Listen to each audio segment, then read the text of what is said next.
Today is Mayor Monday, and my conversation was with Milton Mayor Gord Krantz. And whenever something monumental happens in Halton, I always like to ask Mayor Krantz how it compares to the other events that have happened over the past, 40 years that he has been mayor. And considering the epic snowfall that dropped to near 50 centimeters within 24 hours on Halton, I asked Mayor Krantz, number one, how Milton's town staff responded, and how it compared to the snowstorms of the past. This had to be one of the heaviest single snowfalls that we have had. So, and I monitor and I look at it, weather pretty darn close, that's for sure. So, but as far as town staff is concerned, I would say they're a good 8.5 or a 9 out of a 1 to 10. Although I had the odd complaint about, their street not getting plowed first. And I always say, well, guess what? My street isn't plowed yet either. And the odd part of it is Milton is a fairly large rural community as well. And of course, I did hear from the odd rural dweller. And really, it wasn't because of the snow so much, Jason, that we got. It was the drifting. Well, rating it at 8.5 or 9 out of 10 is pretty good for Milton staff, so I'm sure the townspeople are happy with that. Hey, let's talk about streets that maybe haven't yet been made, and we're talking about including a grocery store proposed for Milton's Education Village. The Education Village itself as a whole, I'm wondering how much of a focus there is on that part of Milton, because what I could see happening there is you have a bunch of young people that are going to be attending, and maybe if they feel comfortable, they're sticking around and helping the town to continue to grow. Jason, this has been in our planning for the last 10 or 12 or even 15 years.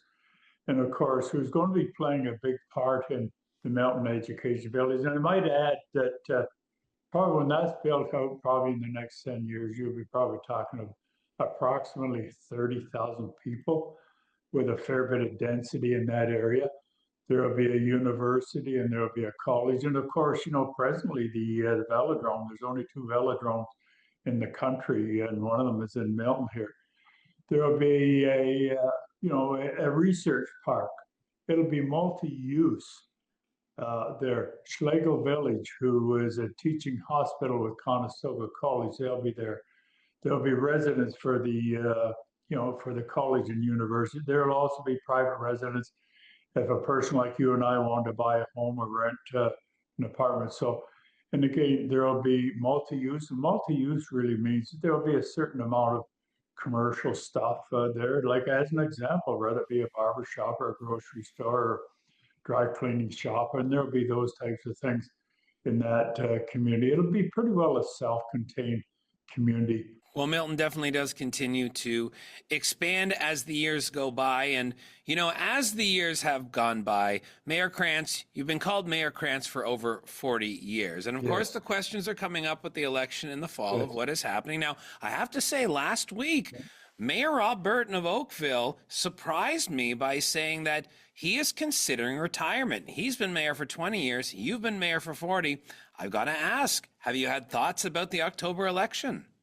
Listen, you always think about it. I've always come out and said, pretty well from day one, the public will know my intentions roughly 6 months before any election. And of course, I'll be making an announcement probably early in April sometimes as to what my intentions is. But you're absolutely right with Mayor Burton coming out and publicly saying that he's thinking about retirement. And when you come out and say that, Jason, my speculation would be that he's seriously thinking about retiring. And of course, when you say that, he's still keeping his options open. But if I was a little bet, Rob is probably going to retire. And at least in my opinion, he's done a pretty darn good job as well.